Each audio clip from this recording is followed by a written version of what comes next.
splitting up Kane and Yeah. Panarin. Let them find themselves. I think Kane, he's still got to be nervous. The pressure of being traded at that time of the season, uncomfortable. Believe it or not, as much success as he's had, Kaner, Yep. he's still, I texted him, he's still a little lost. So look for him to get more and more comfortable. And I think, like I said, these guys, they'll get healthier. Lindgren's going to come back hopefully at some point. Yep. And they'll get back on stride. There's definitely a lot of little nuances that, you know, where you sit, who you're eating with, where you're going, what the timing is when you join a new team this late in the season. You have to go through all that again. It's sort of like being new to a team again, which he is. And so I think once they figure that out off the ice, the on-ice confidence is going to come through. Well, really, that's what I need. I need a microphone arm or a holder thing. Or I need one of those fancy microphones that Bob Barkley used on The Price is Right. What's up, everybody? Excuse me, Bob Barkley? Yeah, Bob Barker. Bob Barker. God, I mixed Charles Barkley and Bob Barker. Two fundamentally different people.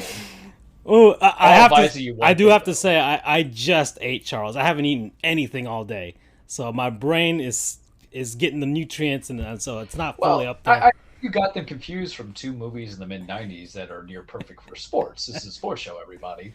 One was Happy Gilmore, where the price is wrong, bitch, and then the other one was Space Jam. So I get it. Come on, Jam. Oh, come on and Slam, and welcome to the Jam. I understand. I have not seen the sequel, so you don't have to see the sequel. Yeah, what do we want to do to have it be a WB love product that doesn't even have the good stuff? That's that's true. It was basically that. It was all about cyberspace instead of actual space because they couldn't come up with an actual good narrative to tie it to the first movie.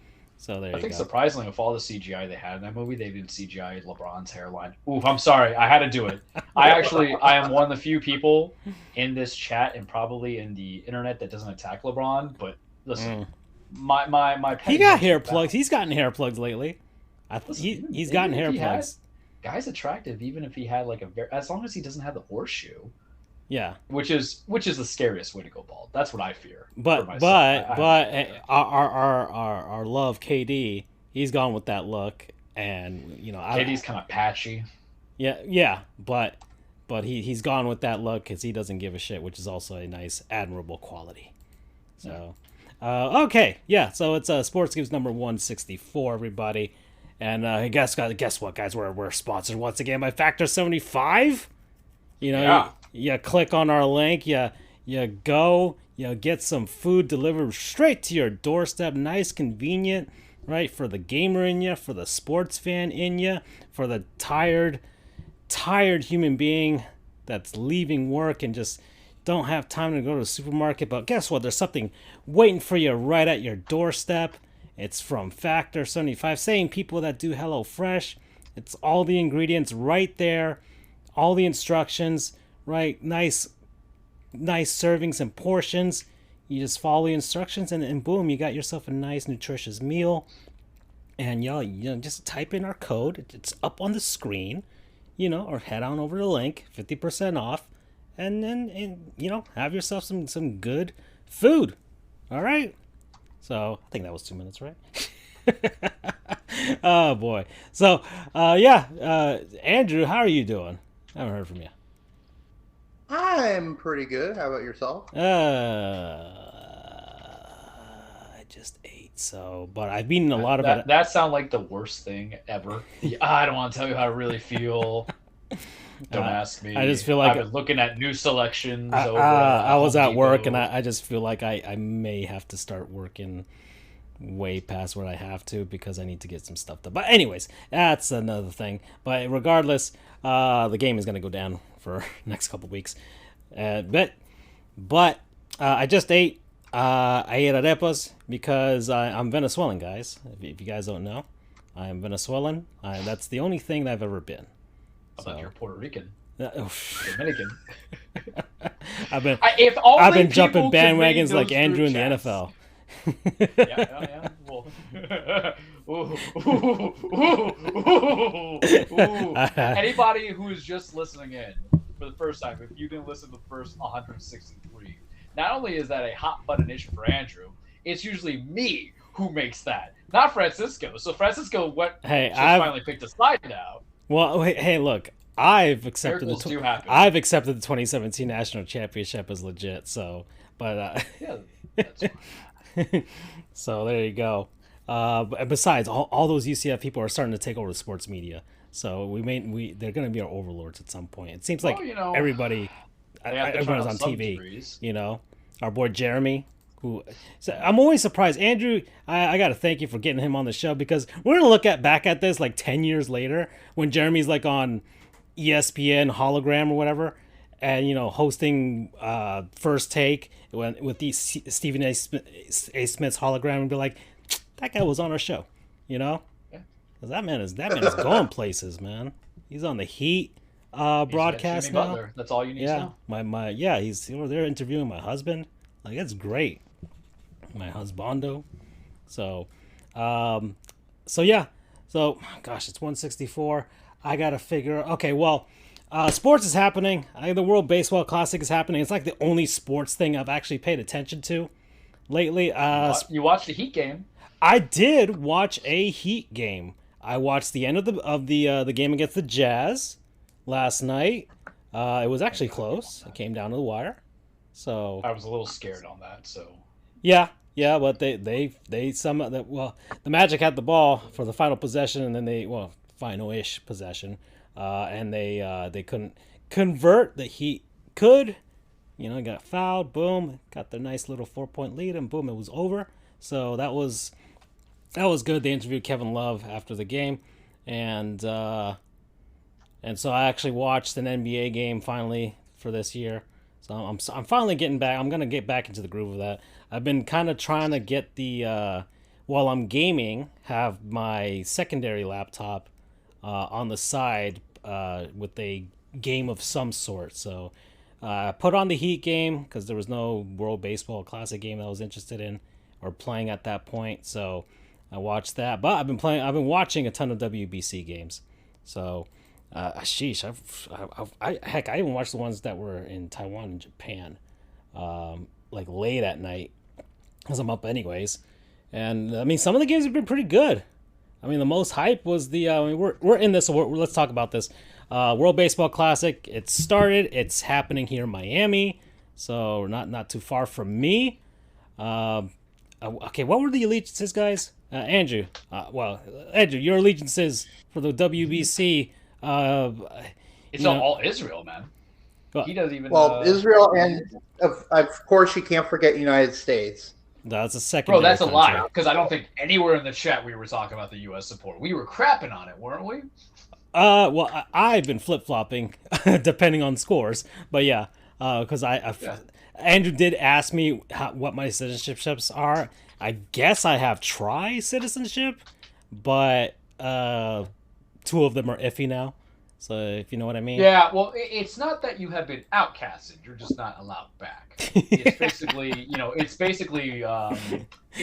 basically law students trying to get into Scarlett's in Miami. We know what you were doing at 4 a.m. in the bathroom. Sorry, you're kicked out. Wasn't me. Thankfully, I don't go to strip clubs. Don't see the point of them. No. All right.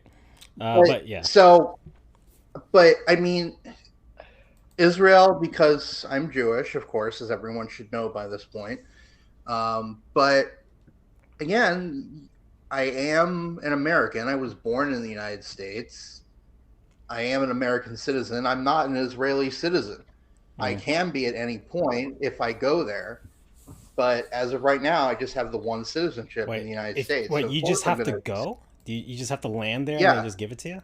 It's got that birthright, baby. Yeah, it's called Aliyah. Nice. Or law of return. Have you? It's basically. Go ahead, keep going. If you go to Israel and you're Jewish, let me make that note. If you're Jewish, you can prove it, and you just go to Israel. Ta-da! Have you ever thought about doing it? Just like I'm just gonna pop in there real quick. Okay. I mean, I've considered doing birthright a few times,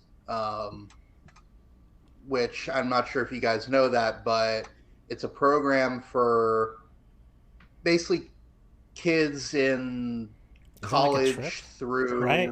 It's like a big trip. It's an organized trip to go through Israel for like a week or 2. I know. What was it? That guy from the H3 podcast, whatever, Ethan, whatever his name is. He met his wife through that. through that trip. So that's Right. that's the only reason I know of said trip. But so yeah, that's birthright, and a lot of kids make Aliyah through there. But yeah, I have yet to go to Israel. Okay. That is definitely on my bucket list at some point. Even if I wasn't Jewish, I still probably would want to go anyway, just because of how historic it is. Mm. I mean, it is the birthplace of three major religions, and has thousands of years of history. Mm. I mean, the history buff in me loves that, so I would probably have ended up going anyway. But I feel like you have like let's see. I feel like if you had a third team, I think I know what it would be now, given that you found out some things today. I think it'd be the Dominicans. Yeah. But I feel like So you need to do your own version of Aliyah by having some Dominican meal, and that'll make you a Dominican citizen.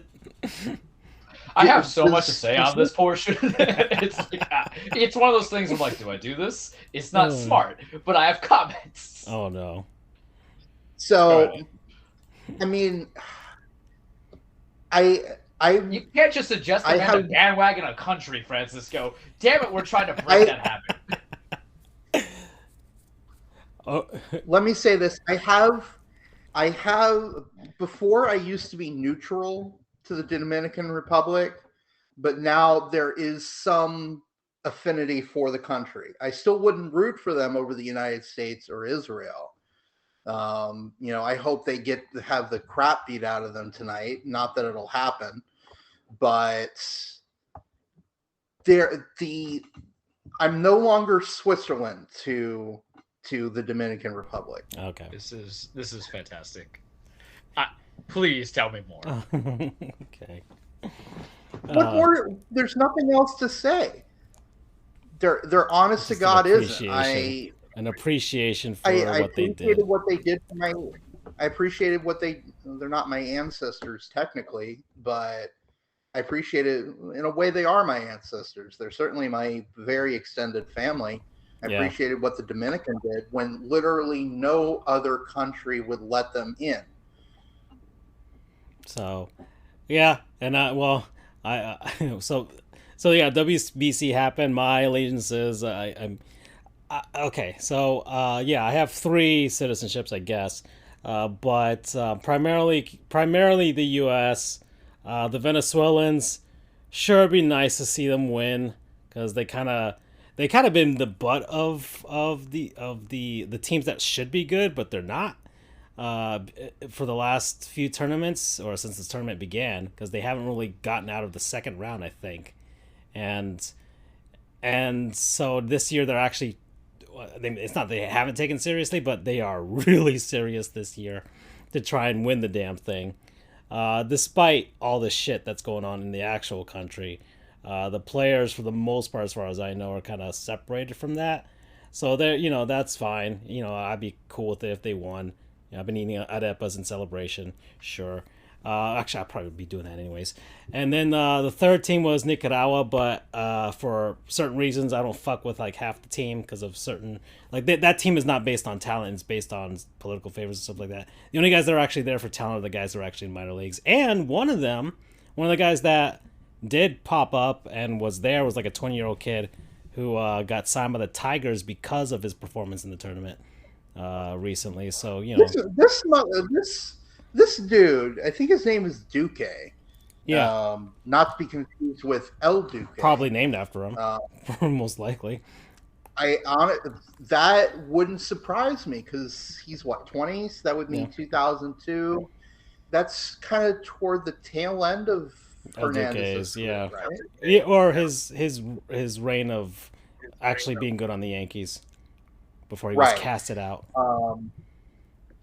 But, certainly still in the mindset of people, especially, who knows, maybe they're Yankees fans. But, it was nice seeing the Nicaraguans. Like, the people showed up. Like, our people showed up. And even though we were going to get smoked. Nicaraguans and Israelis at the game, I think. We were going to get smoked by the Dominican, Puerto Rico, Minnesota. Like, that was not out of the question. I thought maybe we could hang with the Jews, but apparently we couldn't. But I still say that we had the dumbest team in the tournament. And for aforementioned reasons, also, once again, team is not entirely based on talent. And they made at least one crucially super dumb mistake in each of the games that they played. Well, I didn't really watch the one for today because I was working during it, and Venezuela won anyways. But regardless, the team, they lost all 4 games, and they only scored 4 runs in the 4 games. And they were by far the worst team in the tournament because even the Chinese, who also lost all 4 games, could muster up 10 runs. So they'll be back to qualifiers the next time this goes around. And then, Venezuela. But that's it. That's it for me. And then you got Charles here, who I feel like he's... I don't even know if he's cheering for Colombia. So, 2 things. One, I wanted Andrew to go on more about his love for the Dominican Republic, not for the political safe harbor essentially that they did for Jewish people, but because this was going to bring back Andres Sagona. I was literally waiting, and that's why I'm like, all right. I was looking up Dominican food. I was looking up Dominican musicians. I set that list. Yeah, and I'm like, I was ready for it, and then now we ruined it. And I just want to talk about missed opportunities. I don't care about this thing. I don't care about the WBC. Well, I don't know what Andrew's you gonna be guys dancing want bachata. Yeah, the bachata. I don't know what you guys want from me. Do you want me to be a bandwagoner or not? No, we want you to be Dominican. We were going to go all in on a character that we have. People just don't understand. We want you to become the persona. Group chats. If we can release the group chats sometimes. We want you to embrace Andres Sagona. Yeah, like the idea. Like, this is the year of Andres. El año de Andres. Like, part of our stuff is just the group chat's an amazing thing sometimes because there's what we say about Andrew. There's my own stupidity, and then there's Francisco, who would just like bombard us with his nonsense, and it's a good collective feeling. Highlights. But yes, Splatoon highlights. And then Andres was this character that we had created in the off season about Andrew getting a little bit of the Spaniard in him for all these things. We talked about food. It was towards it was last year. And it was before we knew you were gonna move out to, well, we thought you were gonna move to Seattle, but you moved to Orlando. But like, and then we went to like you were making the push because like we had that chimichanga, like it was happening. It was gonna be swell. Your skin tone was changing colors. Yeah, but Andrew being Andrew thinks it's a bandwagoning thing where I was going back to a character thing in old Andres. So I'll leave that to bed. The other thing is, Andres Sagona. I don't care about the WBC. I treat the WBC the same way of how I treat the Olympics. What are we here? What's going to happen? Are we going to have like world domination because somebody wins it? No. Like back in like if we're saying, hey, we're going to feed the villages of these impoverished states, fantastic. Let's help out, but we're not doing that. Okay. Really, what we're doing is we're just being like, oh, hey, remember how they say baseball is a white person sport? No, we have all these collective people, and that's the putting the eyes on a lot of people coming into it. Much to Manfred, who says differently, because didn't they put a ban on the international pool? I think that's what some of the owners were trying to do, and there I am saying there's collectively a whole lot more people out there that can play ball, buddy. Yeah. But I haven't watched it. I watched some. How many Yankees guys are even on? Like, I don't know. Judge ain't there, right? He ain't on the U.S. And that's the thing too. But like for the U.S. players, if you are in support of Team USA, you're gonna get a few guys there. But they're not anybody. None of the top pitchers are there. Venezuela has Gleyber, so I'm just like, Venezuela sent all the good guys. All the good guys on the Dominican. I'm like they want it. Let's go from there. So, because it really does feel like it's a U.S. Dominican, Israel, and Venezuelan kind of game to come into it. But Colombia, I'm just finding out like Colombian MLB players. I'm like, oh, mi gente.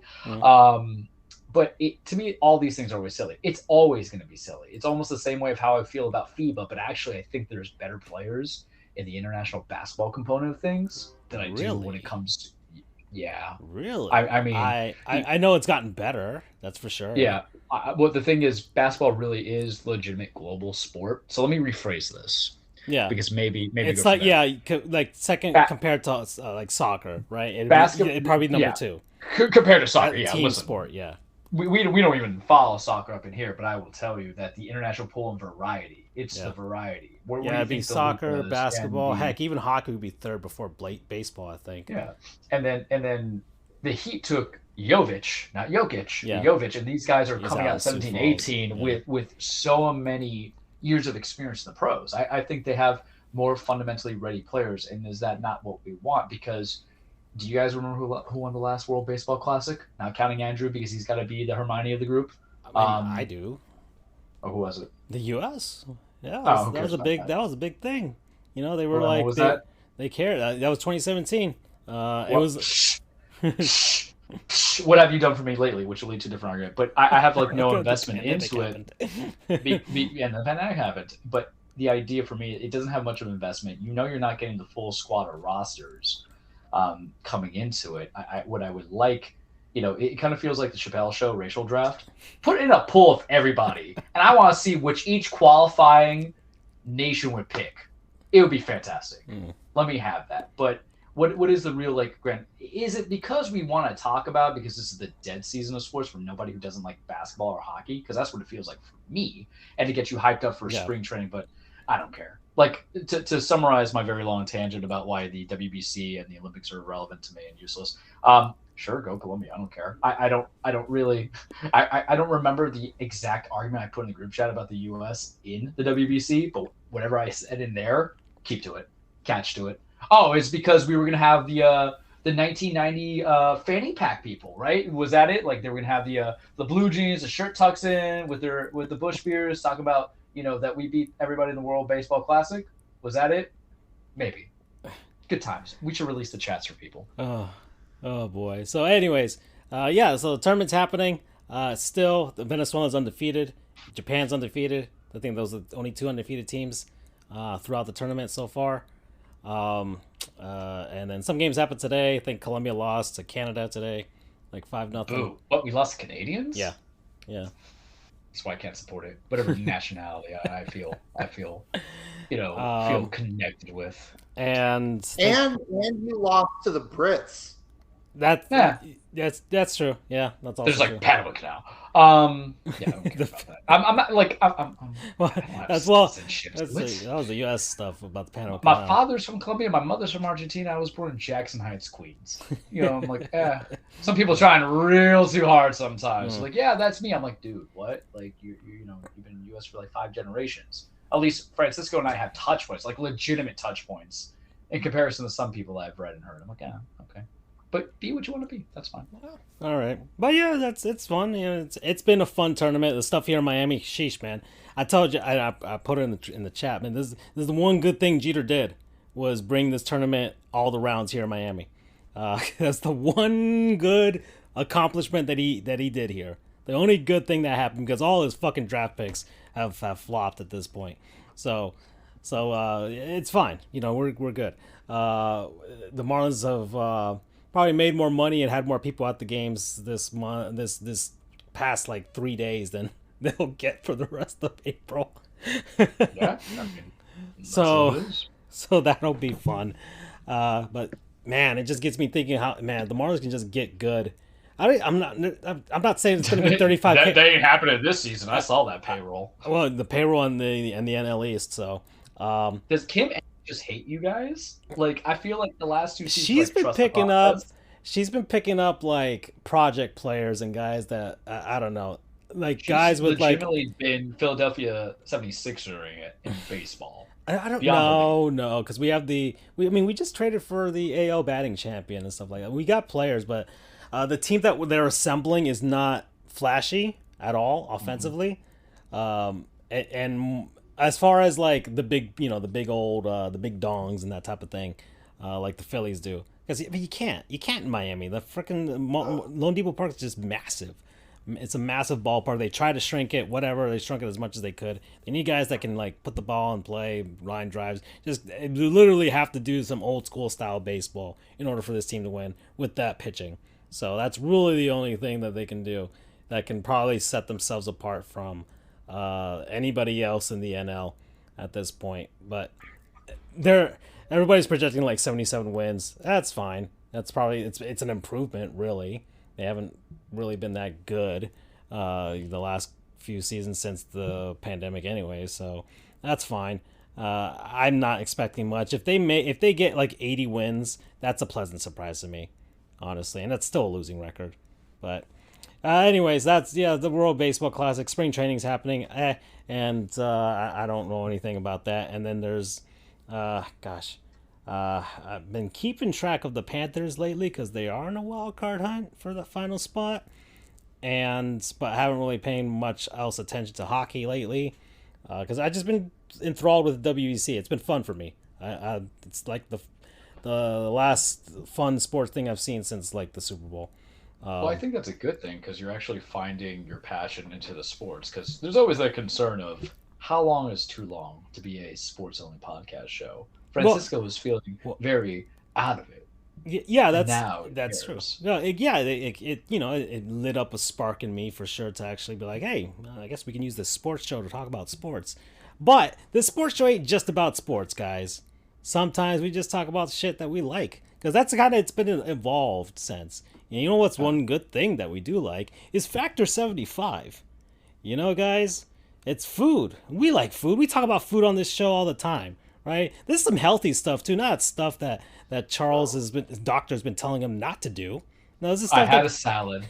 And you can get salads from Factor 75. You just use our code. It's up there on the screen. Get 50% off your first order, your first box. They got different plans. You can get like 6 meals a week if you want to. You can get more than that if you need to. Right, you nice serving sizes. You can get it for more than one person if you got yourself someone that you live with and stuff like that. Heck, share it with your dog if you feel like it too. Because hey, man, I like to feed my dog a little stuff that I'm eating too. So it's healthy. It's good. They got all kinds of different things too. You want to do just keto? You want paleo? They got that stuff too. So just go click on that. You could use the promo code if you want to as well. And cool beans, right? That's 2. All right, so we gotta do this 6 times. Anyways, so the show is not just about that. It's about stuff that we like. It's about me and Charles trying to get Andrew to play more than Splatoon 3 at this point, and we're proud of him for playing Splatoon 3. And I think he's playing GoldenEye now. We actually talked about it a little bit, so that's cool. But this show is also about pettiness. I mean, we had the entire NFL 2022 season was all about hopping aboard the petty train. Dude, this off season's already petty because I have to wait. You want to know why? Can the Titans are already ruining your. Can I interject a let into the petty? Yeah, because I think this is the perfect highlight. Mm-hmm. Somehow, some way, one person and one team has wanted to keep all eyes on them, like they're Tupac, in order to make him sweat out and have a list of demands, allegedly, and have their appearance come on to be relevant of a decision, allegedly. Now I understand why Francisco had lost his will, lost that love and feeling, as the Isley brothers said, regarding sports, when the only thing you had, God bless the WBC, God bless the World Baseball Classic. Because if that was not in existence, Francisco would have to force feed all of you people who don't want to eat Factor 75 food stuff about free agency and Aaron Rodgers and the Jets, and they're going to do or die kind of thing. That's what creates the petty. Go ahead, Francisco. God bless WBC. I mean, do we want to talk about that or not? Nah. Well, we're going to wait for shit to go down. That's going to lead.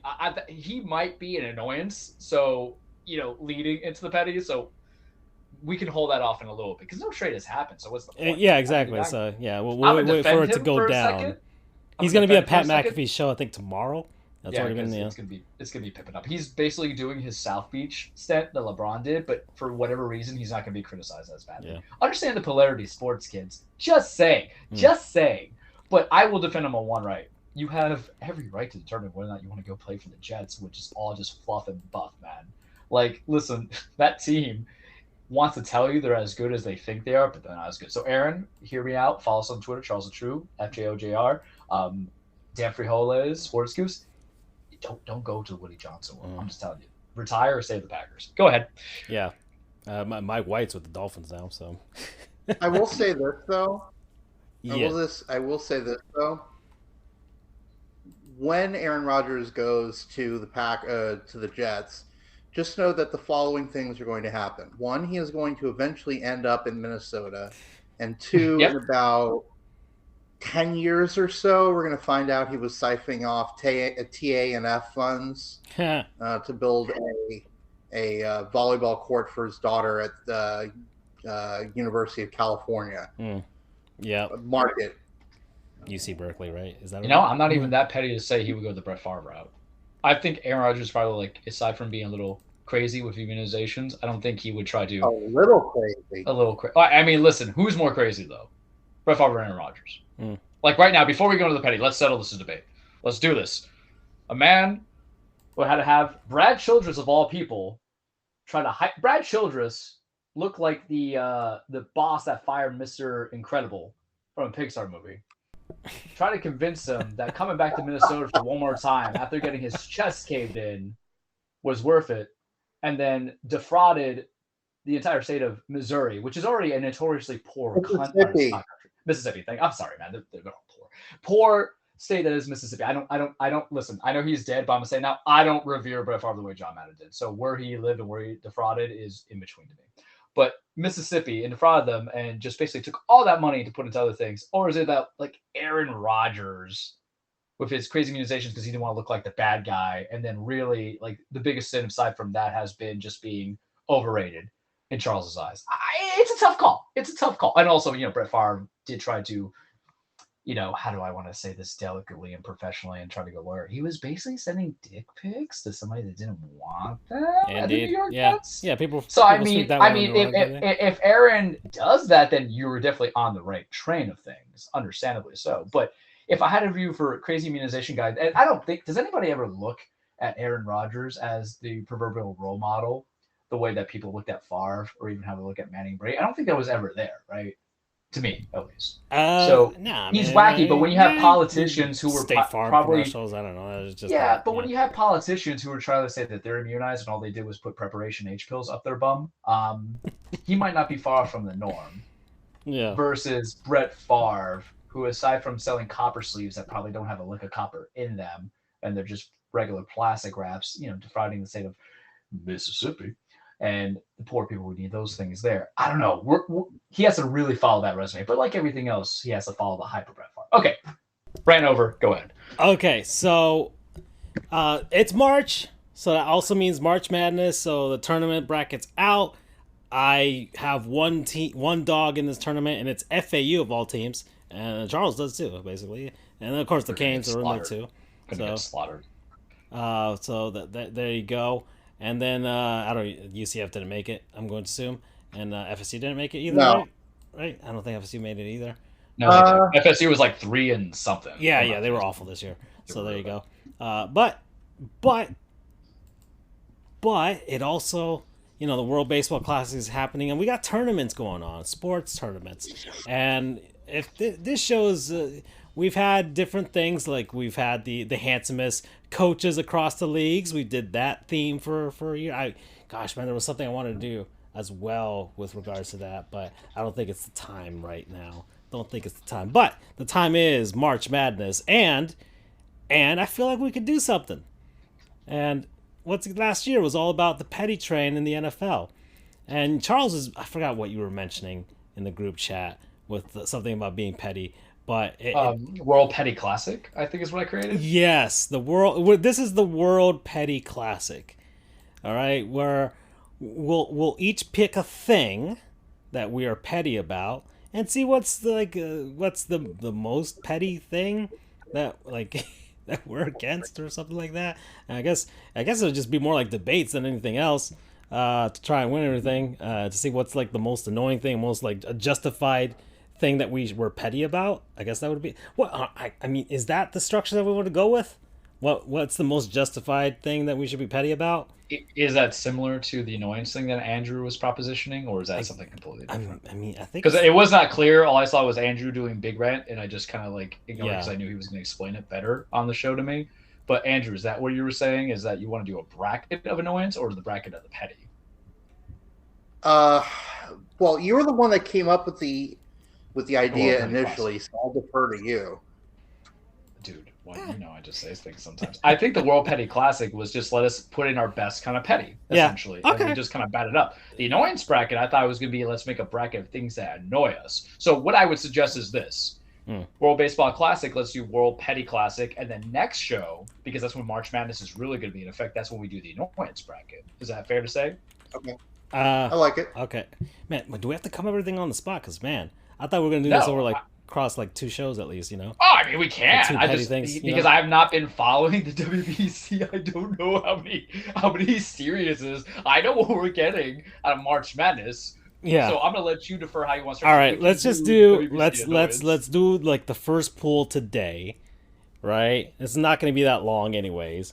First pool today, in 4 shows we can get this done, right? And then we can go on to something else that we can right? And then we'll because it's still a bracketed thing. I don't want this to take. We're not gonna have 64 things that we're gonna call it pools though, for petty pools. Yeah, the petty pools, fine. So what's in your first petty pool that you want to do today? Then we can think of a different pool tomorrow, and then that pool will face off against whatever, and then we'll go from there. So what is it that's been and it can be spontaneous too. It could be man, it's something that you weren't petty about this week, and then something happened over the week, and you're just man, this fucking thing, So that's what I would say, because I already got mine. I know what mine is. I know what the first thing I'm gonna shoot across the bow right now. I actually feel like I have a lawyer thing with it too. That's all right. If it's all bets off, we can talk about the profession. Anything. It's anything that you're thinking about. So, I guess I'll shoot my first thing across. You should go first. All right. So fucking Ronald Acuna Jr. Fuck that man. I fucking hate that guy.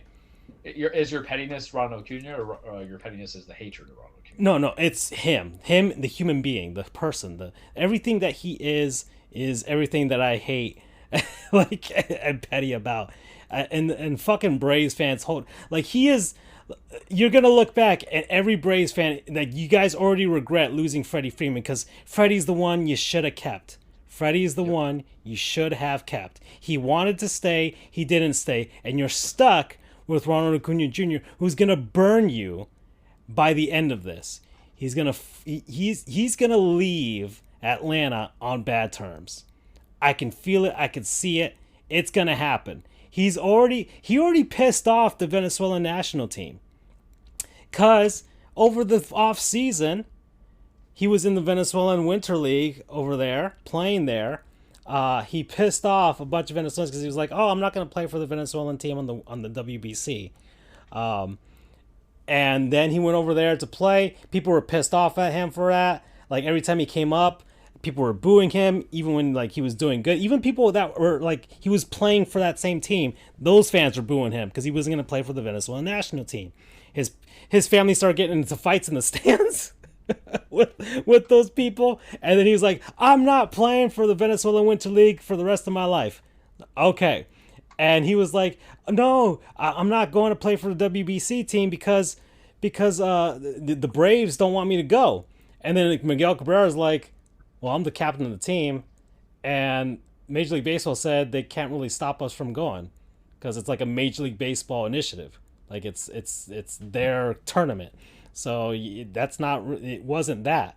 So that was obviously a lie. So finally he was compelled to play. He's in this tournament. And first game, and I'm telling you, it's 2021, he got his ring. He didn't get his ring. He didn't do shit. He was injured. He was injured for 2/3 of that season, didn't play in the playoffs. All of that was Freddie Freeman and Max Fried leading the team to victory, and the Houston Astros choking. That was it. That is why the Braves won the World Series. It wasn't Ronald Acuna. Oh, he was lifting the team. The Braves were not good while Acuna Jr. was playing. The Braves got good once he was out. He didn't do shit. And then 2022 playoffs, he didn't do anything. The Braves, defending champions, won the NL East, didn't do anything in the playoffs when it actually mattered, when things happened. Over the offseason, Alex Gonzalez, former Marlins player, right? Of course, I'm biased on that side. Of course I am. This is the Petty World Petty Classic. I could be biased as much as I want.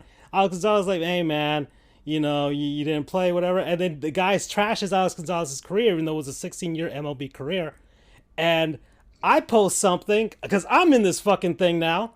I post something about Alex Gonzalez actually doing shit in the World Series, because he did it. He beat the Yankees in Game 4 with a game-winning walk-off.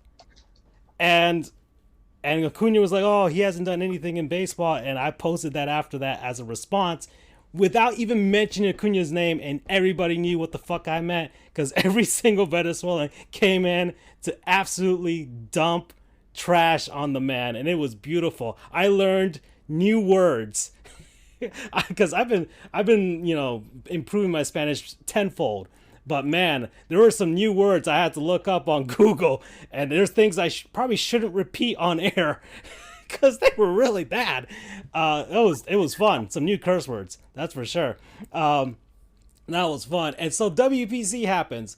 This man's playing the Dominican Republic. This was the game, the matchup everybody wanted to see, because Venezuela finally sending all their good guys. Dominican Republic, they got all their good guys. Everybody's there. Nobody's missing unless they were injured. And this man goes over in the first game completely. Absolutely doesn't do shit. Everybody else is doing. The Venezuelans beat the Dominican Republic, but it wasn't because of him. He didn't do shit. And then the second game, he got a hit in garbage time. Against Puerto Rico. So it was just one thing. That was the one thing that he did. And then that Nicaragua. I don't even know what happened today, honestly, right? He has not. And Braves fans, when they posted a picture of him doing something in 2018 playoffs when they lost to the St. Louis Cardinals. He did one thing before it actually really did matter, when people actually expected something of the Braves. No, not since then. What happened? Nothing since. Yep. So yeah, he's already pissed people off. He's pissed off people, his own damn country. He's pissed people off. What's he gonna do when the Braves are like, okay, they're kind of teetering. He wants more money, this type of thing. He's gonna leave on bad terms. Watch, it's gonna happen. I can't wait. The Braves are signed to a long-term. It's gonna be bad. And I'm waiting for it. Freddie's the one you should have kept. You guys made the mistake. Whatever, it was the agent, it was the GM for the Braves, whatever. That's gonna come back to haunt them tenfold. That's for sure. That's my petty. That's my thing for Pool A, or whatever you want to call this. And I was so happy when he got injured at Lone View Park that very same season. Oh, I came when that happened. I was there. I was at the game. I saw it happen. I'm like, oh, everything, my dreams have come true. So there you go. The one fucking player that I openly would be glad to see him have a career-ending injury. There we go. I haven't hated a player like this in any sport whatsoever. Not a single one. Not even Tony D'Angelo. There you go. Woo. I feel like we have to go for Andrew, because he's not going to match that kind of hatred that you have. So that's a good thing. I'd like you to go next, if that's okay. I'm still trying to formulate. All right. Well, so I'm going to say this now. Knowing us, we're going to forget the pools. So it's just going to be like the complaining, and then we'll reflect back. I'm going to do it on a professional level. But I'm going to keep it very tailored, because we're attorneys here. Yeah. So I cannot come with that energy. But if you want to talk about my petty, family or friends or boyfriend, girlfriends of clients that we represent, when they are part of the consultation or at the court hearing with us and everything like that, and you have a lot of opinions and you're questioning what we do as attorneys of why we're not doing this or doing that, or you're dictating the clients of what they should say because you have a little bit of control thing. All those encompassing. So the single sentence of explaining, like, people who are connected to the clients that you represent but want to give you their 2 cents. We are not fresh out of the boat. And if we were even fresh out of the boat, the people who went to law school and was barred or not barred are still more professionally, competently, intelligently capable to conduct a court hearing because we have taken classes to proceed from there. And then when we passed the bar, all we learned was the law. But you have a natural development of instinct that comes from you where you trust your situation, especially when you're an attorney who has actually had more hearings than probably a lot of the other people in the profession right now, when everybody's getting settlements and mediations and dismissals. There's some voluntary because it's agreed. Then there's this low, fresh, new cut, handsome attorney, not going to name names, it's me, who has had hundreds upon hundreds upon hundreds of hearings of strategy and beliefs. It's one thing where I can have my client question me. My client should question me. I'm telling all the attorneys who listen out there, your client should question you. And you should assuage their concerns by stating the facts, the law, and the procedure. Not their promises. We all want promises. They want guarantees. We can't do that. We can't. That's free advice to anybody who's coming into the game. But you can tell them that, hey, this is the reason why we can't do this. And you reiterate the same thing over and over and over again. And when you say not sure, you go and you follow up. That's on you as an attorney, whether you're doing your own solo firm, a small practice firm, a big firm. And I'm going to tell you now, kids, when you get into the thick of things, those small firms or those big firms that promise you tutelage and going to teach you stuff, they can teach you civil procedure. They can teach you maybe some trial litigation. None of them can ever teach you how to handle your client, nor can they really teach you how to handle those accessories, is what we'll call them, that come to court things. But the petty for me comes into is like, you obviously want to have 2 cents, especially because you have a high form of education, or because you saw it with your lawyer when you had a lawsuit, which was something completely different than what you're going from there, or you saw it in a TV show, or because you were a clerk at some point, or whatever. You have touch points to the profession. You are not doing a service to the attorney who's helping the person that you care so much about. When you're questioning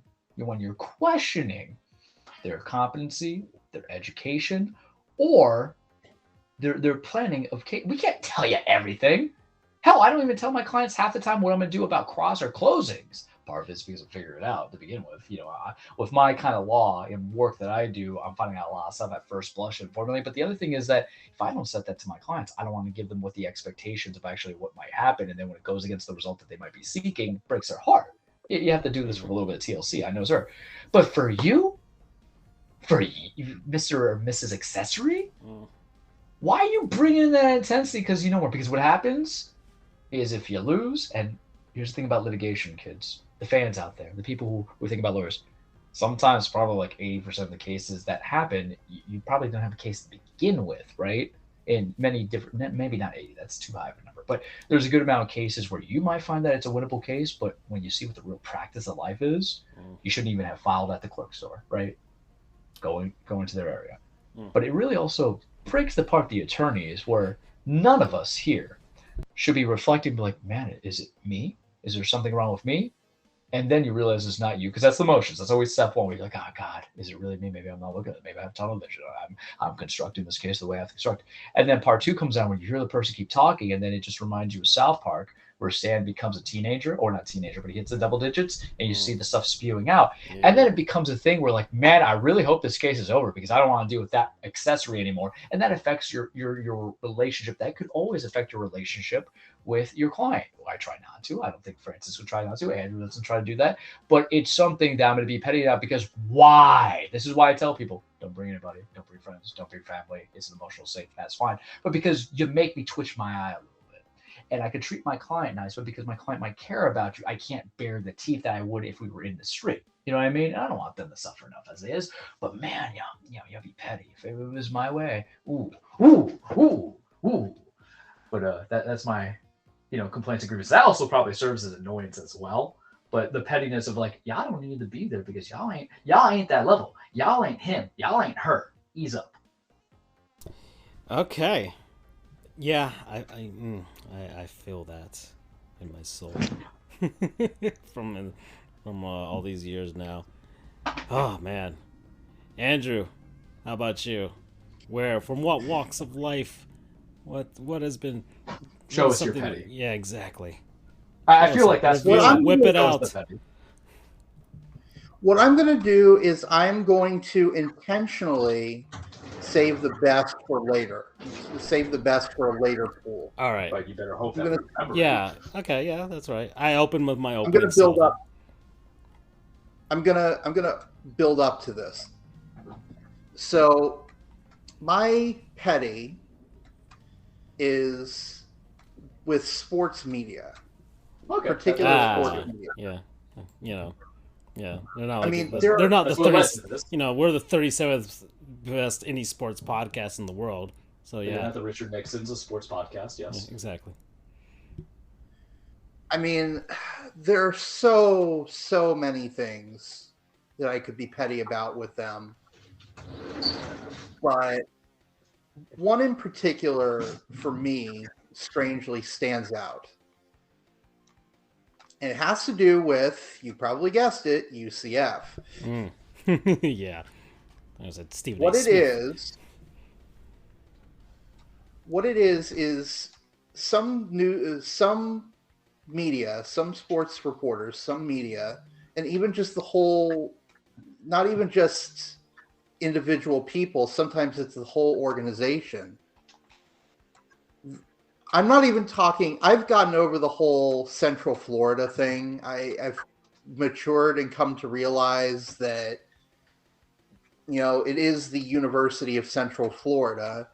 You don't call it UH for University of Houston or University or FSU. I mean, we go by both, FSU or Florida State, because nobody's thinking Fresno State when you say FSU. Right. So I mean, I've matured on that, and I'm like, all right, fine. But the real petty is when these media insist on still calling us the Golden Knights and using old logos. That really pisses me off. Because we have the UCF used to be the Knights from like the early 70s until 1993, when in order to drum up more merchandising, they opted to change it to the Golden Knights. That lasted from 1993 until 2007, when they went back to the Knights. So UCF, as of a few years ago, has been the Knights significantly longer than they were ever the Golden Knights. And it's been, mid-2007, so this will be coming up on 16 years, if my math is correct, that UCF has been the Knights. Not the Golden Knights, the Knights. And yet there are still news outlets, and I'm not talking little, Joe from his own personal blog. I still see it from ESPN, from ESPN reporters, from legitimate outlets. Not legitimate, you know what I mean? The popular, well-known, the big dogs, right, are still calling us the Golden Knights. It's like, either you're doing it to piss us off, or you are such a bad reporter, such a terrible reporter, that you can't do a modicum of research to see that we haven't been the Golden Knights in a decade and a half.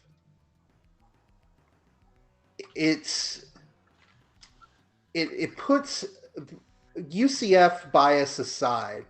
It puts a bad name on sports reporters, because it demonstrates. Do you have anybody that you want to out? Do you want to say this news station or this sports reporter? Well, certainly ESPN. They seem to be the largest offender. I mean, they're getting better. Overall, everyone is getting better, I will be honest. But you'll still see 10 or so references a year calling us the Golden Knights. I can't name anyone off the top of my head, but it seems like Stephen A. Smith probably do that. Seems like it. There's one example that stands out in my mind.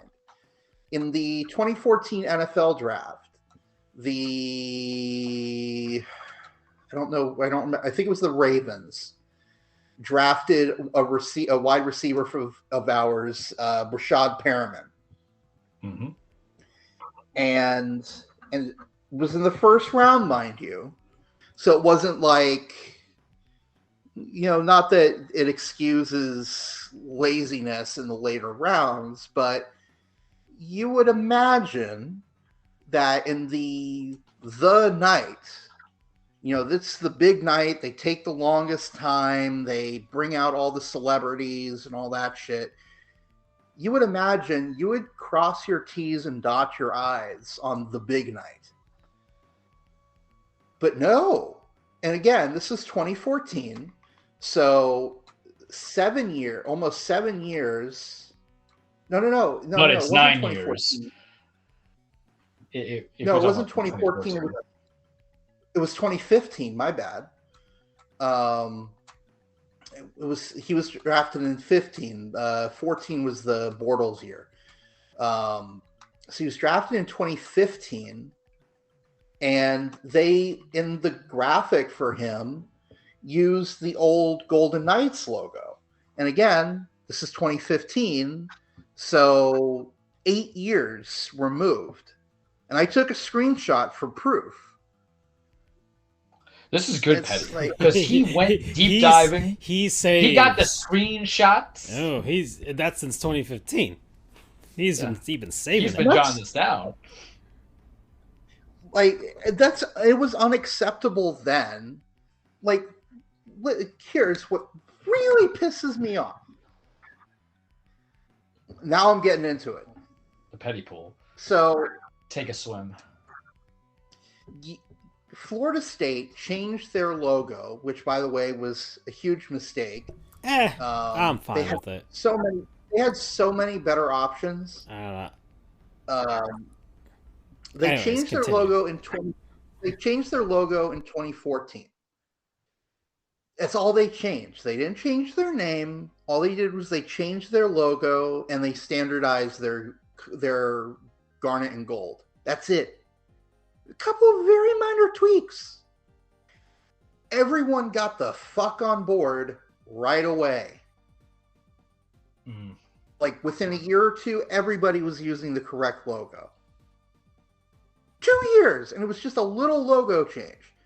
UCF did a logo change, a name change. They did all this shit. It wasn't like they were hiding it either, and it wasn't like we were, I don't know, Mount Union, which is a D3 school out in God knows wherever. I think somewhere in Minnesota. This is UCF, a FBS school. Everyone knows, not everyone, but it wasn't an unknown commodity at that time. They won the Liberty Bowl in 2010, 3 years removed. And they're still using Golden Knights and logos and the old logos. It's like, aside from it being petty for just the disrespect, because at this point, within 2 years, okay, fine. It's an honest mistake. They're still doing it 16 years later. I'm forgetting how to math. And I was already bad at math as it is, but that's just disrespect at this point.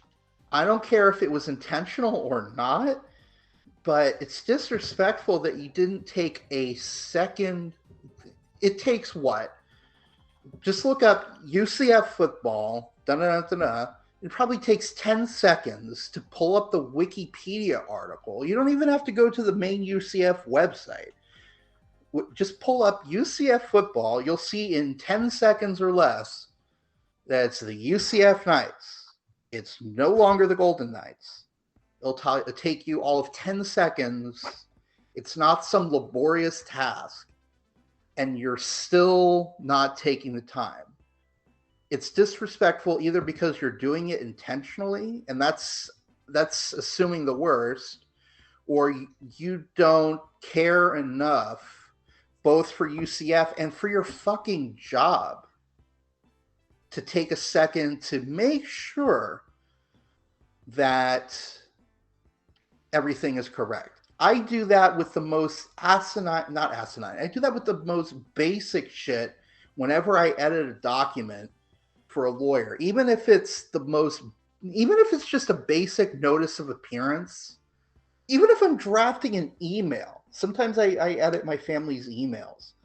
And if, like, for instance, they're talking about SeaWorld, I will check, make sure if it's SeaWorld one word, W lowercase, is it SeaWorld one word with the W uppercase, or is it two words?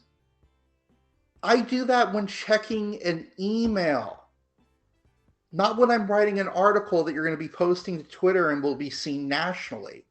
Hell, of course I would do that. But you don't care enough about what you're doing for your job and what team you're writing about to take those 10 seconds. It's a disgrace to sports media. So it's petty in a lot of ways. It's a very nuanced, spider-webby petty, but it really grinds my gears to quote Peter Griffin. Oh boy. Alrighty. Okay, so that was our three things, and we didn't have a fourth. We don't have a fourth person. Freddie's not on, so that would have been fun if he threw something in there. But I'm here on Wikipedia. I'm going to click on a random article and we're going to be petty about it. Hopefully it's something that's actually horrible and not something that's good, like charity towards children's cancer or something. Y'all ready for this? Yeah. All right. I mean, you could also just make the petty about 2 out of 3 falls, because who knows? Wait, I got one we could be petty on as a collective group.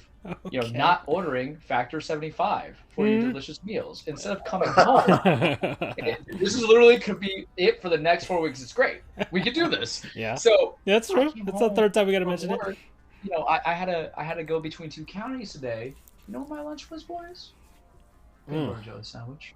I didn't have a real meal. Granted, I had corn in the afternoon, so I was afraid for a bowel movement. But sometimes you need the proper fuels in your body. Not that sweet PB&J with some bread. You need whatever Factor 75 can get you. Salads, fish, chicken, turkey. I'm sure they have it. Nice. They probably even have superior PB&Js instead of me buying the Great Value brand. All designed by chefs. All chefs. All designed by chefs. You don't want Chef Charles's food. No one needs to suffer through those indecencies. It's not like we're making a Sistine Chapel up in here, but Factor 75. Be petty by the fact that you would subject yourself to fast food, which I've only had fast food 4 times since November. I'm just as shocked as you are. But with Factor 75, I could probably factor in all my bad habits and take away and factor in the good habits I'm making when I have specialty chefs making my meals, whatever the amounts that you need. Use our promo code. That's on the link site. That's there because I can't read and say things at the same time as I'm thinking on the fly. It's a pretty long promo code, but it's on everything. It's posted everywhere. It's all over the place. It's going automatically.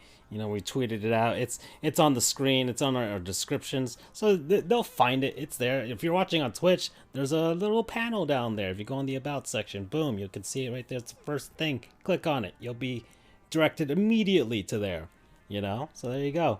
And yeah, I've also been on a non-fast food streak lately, actually, as well. Do you feel better?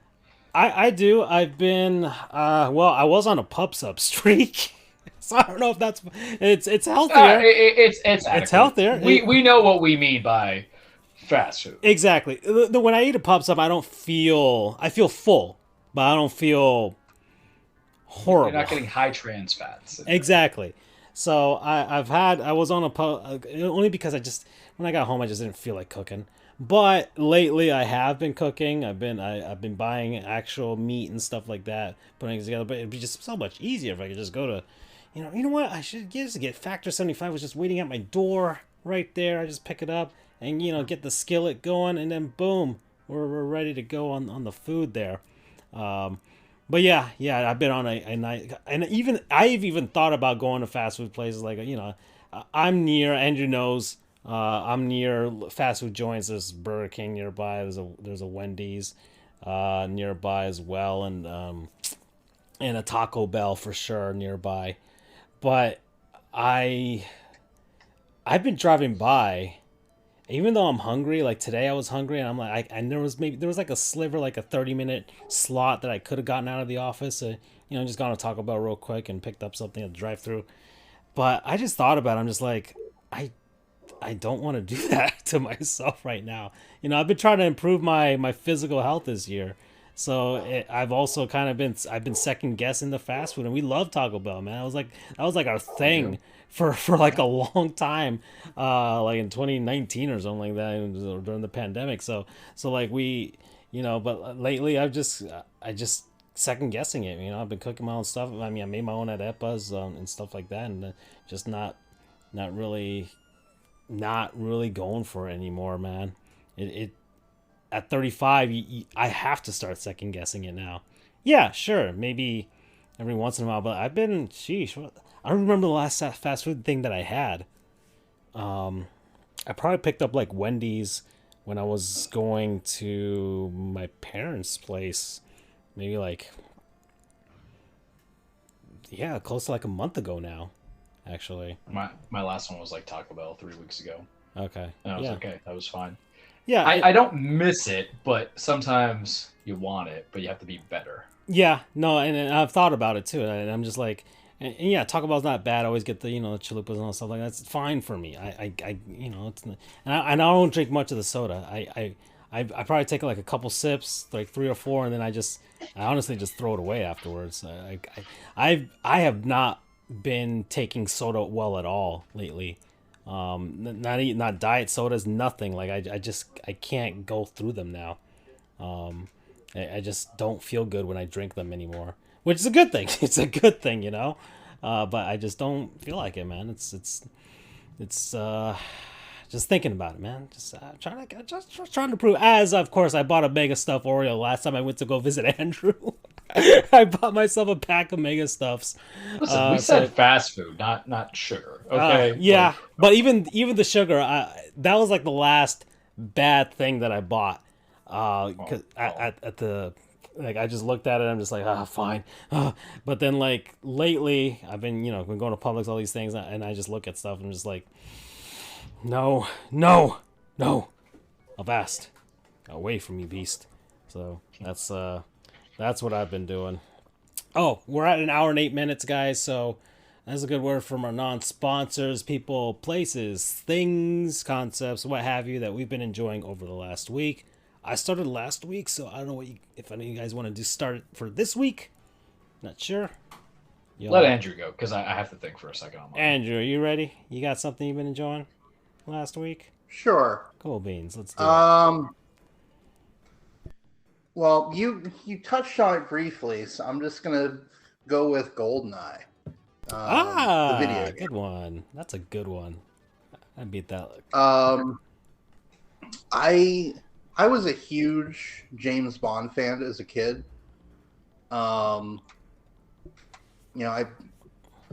With the exception of the Daniel Craig movies, I've seen all of the James Bond films. Really? You never saw Daniel Craig movies? I'm not the guy to go see movies because I've only really seen like 2 James Bond's movies. But wow, you're a mega fan. And I saw them all of them before I finished high school.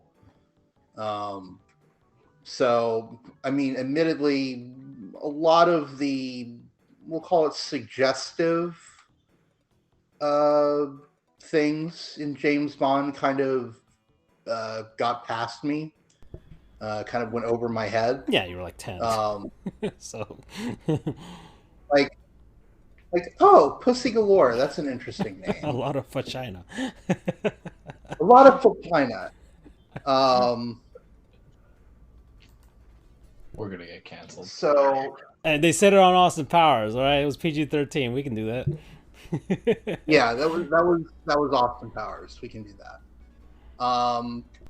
And I don't know if this is just personal bias of being the Bond when I was growing up, but my favorite Bond is Pierce Brosnan. I feel like he was a nice combination of the best of Sean Connery. He had suave, he was debonair, and he also had that toughness about him. But anyway, I'm going off on a bit of a tangent. So, GoldenEye, in retrospect, I went back and watched 3 of the 4 Brosnan movies. I haven't gotten around to a rewatch of Die Another Day yet. But I've seen GoldenEye, Tomorrow Never Dies, and The World Is Not Enough within the past few years or so. And GoldenEye is such a great movie, and it was definitely the best of Brosnan's through no fault of his own, because the writing in the other ones was a bit off at times. Apparently, GoldenEye was written with the intent for Timothy Dalton, the immediate prior Bond. It was intended to be a bit more dark and gritty, as opposed to what the Brosnan roles for the rest of his tenure were. But GoldenEye is such a good movie. And the video game, it doesn't really stand up today in terms of, user interface, user friendly. The aiming is a bit wonky. It's certainly a product of its time when the big FPS really was Doom. This was the first 3D FPS shooter. So of course there's going to be hiccups on a console. Yes. So of course there's going to be hiccups and errors and whatever, but it's still a really good game. And the other thing is it very loosely follows the storyline of the film. If you've seen the film, it's a very, very, very loose following of the movie, but still a great game. I'm playing it right now. As a matter of fact, I'm shooting a bunch of Russian guys, which, how ironic. GoldenEye was made in the immediate aftermath of the Cold War, when Russia was still considered an enemy, and look where we are all these years later. So yeah, GoldenEye, great game, even better movie. I highly recommend seeing certainly the movie, and if you want a fun time, a good what's the word I'm looking for? A good kind of nostalgia trip, if you will. Play GoldenEye if you have the, what is it called, the Switch Family Plan? Yeah, the Nintendo Switch Online, the expansion pass, which gives you the N64 games, or it's on Xbox Game Pass as well, or Rare Replay if you have that. So you can play it. You can play it on your favorite modern consoles except now too. So except PlayStation. So go at it. Go have fun. Promo code. Oh goodness. Bro, 007. You have to. Odd Job. I don't know. Odd Job, 007, Golden Gun, Big Head, Yeah, big head. I'm gonna do Yanis. That's yeah. If you've seen the movie, you'll know what that means. Spoilers. Oh, and by the way, no, I won't spoil it if anyone's seen it. But I mean, the movie's been out since 1996. Yeah, it's a 25-year-old movie, 26-year-old movie. It's like the thing about the Sixth Sense. Bruce Willis is dead kids. Yeah. Like, it's all right. He's dead people. It's a 25-year-old N64. But the well-worn twist. the well-worn trope of Sean Bean dying in movies, it absolutely continues in this one, and it is a spectacular death. So yeah, see the movie, play the game, see the game. I'm sure you can. There are plenty of walkthroughs, but play it. I'm playing the one that I did just recently right now, so that's in the background as you were speaking. So yeah. And you got GoldenEye. Yeah. Nice. GoldenEye 007, which is the game. Play them, watch them, do it. Yeah. Do it for your country. Alrighty. So there you go. So Andrew's currently serving MI6 at this point. So that's cool. Yeah, I did enjoy this game. I had never played the campaign at all because like every time, like none of my friends. None of my friends owned it, but of course rented it from Blockbuster and really just played the multiplayer, right? So that was it. And this game didn't have co-op single player. That was in Perfect Dark that would have that. But so I never played the campaign proper. So this was my first time actually experiencing it. I never owned the game on the N64.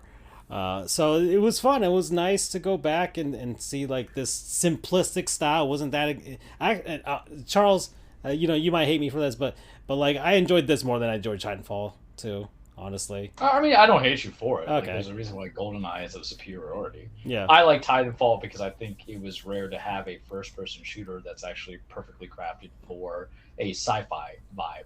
Oh, okay. Too sci-fi. It's an action sci-fi game. Like listen, I know I talk a lot of trash about the love of the old pixelation and your love for it and how I can't move for it, but that's a personal preference for me when today is Ramona's anniversary. That's true. We love you. But I get it. I understand. Yeah. I like the simplistic, just the stories, the mission structure and everything like that. It was just like get in, get out, do your thing, and then move on to the next thing. Compared to like just some FPSs that just kind of do things just to have it there, as like the modern ones. But even then, I haven't played many modern FPSs, so what am I supposed to know? I'm trying to improve that aspect of my gaming repertoire. But all right, so I'll go next. I'll be number 2 here. That's an Austin Powers reference. I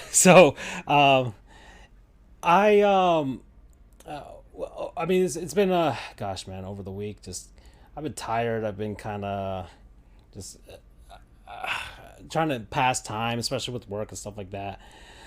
So my YouTube recommendations kind of been all over the place, really. The algorithm's trying to figure out what the fuck I like now, because it ebbs and flows. And I got a lot of baseball videos lately. I got some basketball stuff, a little bit of hockey, with regards to sports. But then like I got a bunch of those new AI voice things that are happening now. So they're always showing the ones with the presidents. I'm not into that. It's whatever. That's too real with them playing like Call of Duty and stuff like that. I've been watching more like this Elder Scrolls guy from Dagoth from Morrowind or something like that. I don't know nothing about the game, but he's funny as hell when I listen to them. But finally, YouTube rolled around to something I started to actually like, and it's these guys that put on another podcast. Whatever. They're not in the sports category, the indie sports category, so they're not really competition for us. But it's called Beef Boys. First off, the name got me. That's what. Second of all, it's actually one YouTuber that I do subscribe to. His name is Many Kudos. I think I've played a couple videos for you, Andrew, from him. He's the one that did the thing about RuneScape. That I think I played. Oh yeah. Yeah, it's him, and he does it with he's a New Zealander, but he does it with 3 other American friends. I think 2 of them are like, one guy's in Florida, but he's like he's kind of like Charles. He's from like New York, New Jersey, and then like the other one's, I don't know, lives in like in Alaska or something like that, and something like that. And then one of them lives in California, and he's like the only he's Mexican. He's the only non-white guy there. But they're funny. I think they're funny. I think they're fun. I've been listening to them talk about a bunch of topics, and they did what hooked me was they did a reading of Sonic High School, which is a Sonic the Hedgehog fan fiction. And as a Sonic the Hedgehog fan, I kind of knew where this was gonna go. But it is extreme. They dramatized it. They've added some voices and stuff and things like that. All kinds of. They've gotten some other YouTubers to kind of guest appear on it and read from it. But Sonic High School is absolutely insane. I've been reading it lately for my own, just because I wanted to do it myself. Now that I listen to them do it, because it's funny as hell. But it's not even safe for this podcast. It is extreme, but it is hilarious. It was probably made by some guy in eighth. No, it was literally made by a kid in 8th grade, and just insane. So that was funny, and they talk about other stuff. Sometimes they get a little bit serious and stuff, but I just like listening to them talk. It's been fun. So Beef Boys, they've got some sick intros, and they have they have a love of Taco Bell too, guys. Their entire theme is them sitting at a Taco Bell and talking. Like different themed Taco Bells. Like they were like stuck on a desert island Taco Bell. Now they're in space. They're in like an intergalactic Taco Bell right now. It's great. So yeah, Beef Boys, promo code, which is a fart noise because they keep playing it all the time, and for whatever reason it gets me going. Oh man. I did not have on 2023 podcast bingo you doing what you think is a raspberry. Yeah, I think the articulation of what you. I can't do the armpit thing. I can't. I can't what? do it. I can't do it. I can't do a lot of things.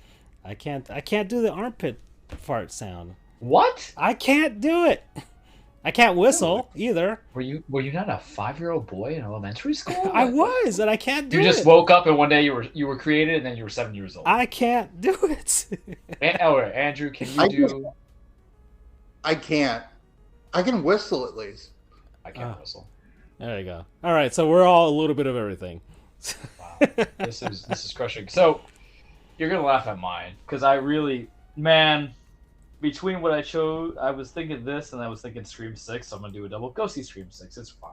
It's okay. It's good. I think 5 is still better, but it didn't bring me as much joy as the next thing I'm talking about. No, it's not Ramona. She won already Product of the Year and all that stuff and non-sponsor. I got Sweet Tooth. I also have a sweet drink, quenching that comes at night. Is that the way I have to say it? Yeah, I have needs with my throat that need to be quenched. That's not so bad. That requires more than just water. It does. And protein and greens powders. You guys gotta understand. If I wake up and I'm about to head out to work and stuff like that, it's a mixture of a protein shake with greens powders. If I don't try not to drink that much, but if I do put anything, it's a little bit of soda. When I go out to eat, it's usually a water unless I'm on a Sprite. You know what I mean? But I try to avoid the store because if I go to the store and I see it right there, I know I want it. I got a craving for it. It's like one of my favorite drinks. I don't need it with a cocktail. I'll drink it by itself. I don't need it diluted. I need it all my life. But I had some of it last night. I bought some yesterday. I was very upset that they didn't have the big ass size of it. Do you guys know the greatness of Ocean Spray cranberry pomegranate juice? Because it is one of my purest favorite things. If I'm getting executed and they ask me for a last meal, aside whatever I order food-wise, I'm getting that right there. I'm going to say, please, can you provide me a nice, cold, heaping glass of Ocean Spray, cranberry pomegranate juice? Because when we talk about stuff, we talk about a daily consistency, and that stuff blew up when I was living on my own in law school, and I was like, man, I've been back on that for a little bit, but it just hit that quenching, and I didn't have just 1 cup, I had 2 cups. And what did my dentist say to me? All that sugar that comes in, but it's also juice. It's supposed to be good for you. It's not like apple juice. Apple juice is good, but it's loaded up with artificial stuff. I'm sure Ocean Spray is of the highest quality. Probably a lie, but damn it, guys, it quenched that thirst. It gave me that sugar in my body. It tastes damn good. I felt hydrated in ways that you never before. If I want a Gatorade for hydration, no, thank you. Ocean Spray cranberry pomegranate juice. If I want, a night, if I'm in a Sahara desert, coming out of it, dying of thirst, water, Nestle, that stuff, which has poison in it, no, thank you. Ocean Spray cranberry pomegranate juice. Last meal, last drink, Ocean Spray cranberry pomegranate juice. I just love it. And the problem is now we've got like 2 weeks in a row of me getting it. And I'm like, I feel like I'm about to fall off the wagon and constantly have it. But there's something refreshing about it. I've also had the cranberry juice too. That's great as well. But something with the cran pom, man. And here's the thing. I like it so much. I can't even just like get the great value form of it at Walmart because I feel like it's going to be wrong. It's going to be wrong. I'm going to hate my life and I'm going to cry about it because I feel like sometimes you always have to go with the name brand. Case in point, you never buy great value or knockoff Pop-Tarts. It is not the same. The frosting's not the same. The gel is not the same. The filling's not the same. Yeah. It is bad. I tried the Aldi version of Oreos. Can't do it. I'm sorry. What? Whoa, what? Never it's again. Not the same, man. I'm terrified. How I want to betray my love for cranberry pomegranate juice. It's just good, and it helps you pee. Got your vitamin C in there. That's true. We're getting old. We gotta keep it consistent. It's okay. Cranberry, pomegranate, Ocean Spray, nectar of gods. He was extolling the virtues of. Was it Ocean Spray cranberry pomegranate? Yes, indeed. Yep. Still got it on the screen. So there you go. Well, guys, we're at an hour and 28 minutes. We kind of talked about the two things I wanted to talk about, which was baseball and that thing. Talked a little bit about NBA. I don't really know much else after that. And I guess hockey's happening, but I haven't really been paying much attention other than the Panthers are very inconsistent. And it's 8:37 on my end. Is there anything you guys want to talk about, or can we just head over to Change and make it a short show? I'd like to broach one subject really quick that we were talking about prior to the show, and I want to get Charles's opinion on this here. This is going to go back to the petty world. Kind of. So Charles is of the opinion that what have you done for me lately? Oh, okay. All right, cool. All right. That's not actually my opinion. My opinion is trash, and then you want to know why. Was this just about the lightning, or is this about things, or the concept of people thinking of like about sports in that sense? I don't know. It's more about Charles. So for those who obviously couldn't hear because this was before the show, Charles said that the Tampa Bay Lightning were trash. So I responded to him with, you consider a team that has gone to the Stanley Cup Finals 3 times in 3 seasons and has won 2 of those, 2 of which were back-to-back. He considers that team to be trash. And he said yes. And I asked him why. And he said, what have you done for me lately? So, Charles, who is a devoted Yankees fan, I want to put you on the spot here. Do you acknowledge that the Yankees have 27 championships? That's kind of stupid, Andrew. If you're going to say if I acknowledge, it's there. It's there. They have 27 championships. I think what you're trying to say is that they're trash, right? For not having recent ones or the ones that they lost. That was the concept. You got to articulate better than what have you done for me lately? Which is if you're going by like the Yankee mindset, like the Yankee mindset of they didn't win the World Series. Oh, I got this. Okie dokie. But you mentioned Yankees. I'm also of another team that had consecutive finals appearances. Appearances. No, wait. Hold on, buddy. That won 2 in a row. Went to 4, won 2 in a row, and lost the last one. We're bringing in the Miami Heat on this one. You ready for Francisco? We're bringing everybody into this. Alrighty.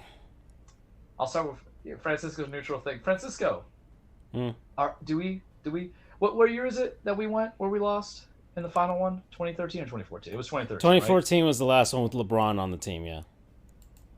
Yes. Do you I was there. Do you get all creamy and happy about that one, even though we won back to back prior, 2 years prior? No, Yeah. that was just Don't that you was hate it, the Spurs revenge tour. Do you even consider that in the concept of a dynasty? You'll acknowledge the first Not one, really. right? When we lost the Mavericks. It makes sense, right? Yeah. Well, but that's fine. That's fine. We're working into it because that even works. 2 in a row is not a dynasty. But you remember the good times. Well, let me ask you this. Wait. But I still have it. Hold on. Wait. I have a thing that's going to further lightning. And then what happened after the 2013 loss or 2014? It was 2013. Oh, the team broke up. LeBron left. 14. What happened? LeBron left. And the Heat went way low, right? Yeah. Much like a certain Tampa Bay Lightning, right? Pressure got too big, lights got too bright. Big boys couldn't wear daddy's shoes anymore. It was very terrible. So it is a very what have you done for me lately. Yours is a little bit of a different situation, Andrew, because you want to talk about the three of them, right? The going to 3 appearances. You lost to one against, what was it, Colorado? Look at that, I remember things. Yeah, that was last year. I don't remember who you beat prior, but that one was good. And the one before that is the Mickey Mouse one, which we take the Mickey out of you on and all the time. So, and where you are now, if you were... Okay, just let me finish the thought, and then you can, rock your jocks on how much you love the Lightning. You gotta let me finish it here. Is that if the situation changes... Now, mind you, I'm saying trash partially on 2 reasons. You lost last year, sure, but you're nowhere near the competitive level where you were. That could change if you got back there. If Cooper... And here's the thing. For me to know your coach's name is respect, right? Yeah, but if they get hot and they can go at least back to the final... I'm not talking about Eastern Finals, because they're Eastern Conference, right? Look at that. I remember things. Yeah. But to get back to the Stanley Cup, then yeah. But the mentality is that if you have all the people, if you have all the potential, if you were supposedly the best team and weren't the Lightning like the best team in the East last year, were they the second one? Were they the number 1 seed in the East? No, the Panthers won. The Panthers actually were.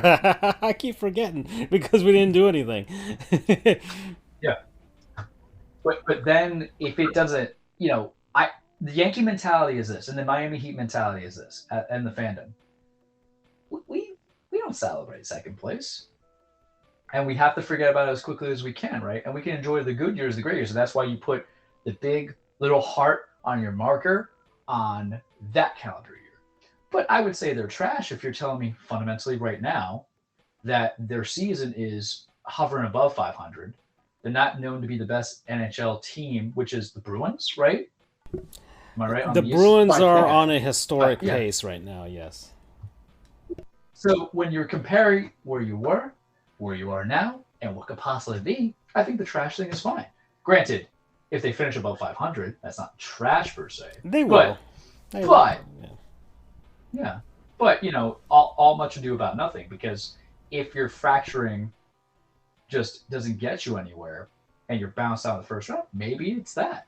But now I will let you have the turn to tell me how they're not trash. They've had the only back-to-back dynasties for a long time and all that stuff. I'll hear you out. I'm not calling us a dynasty yet. But I agree with you. Dynasty last year when you got to the finals? Or was that the whole Tampa Bay thing with the Buccaneers and the Rays who didn't even win? Anyways, let him finish. If we won in the finals, then yes, I would consider us a dynasty. I will say that if we win this year, there is an argument to be made that we are a dynasty. And let me explain why. You guys, I'm sure you know you're a thing or two about baseball history. You know the Big Red Machine, correct? Johnny Bench, Pete Rose. The 70s, yes. They went to 4 finals, only won 2 of which those 2 were in back-to-back years. Mm-hmm. Everyone considers them one of the best teams, not just of the 70s, but all time. And they only won 2. Mm-hmm.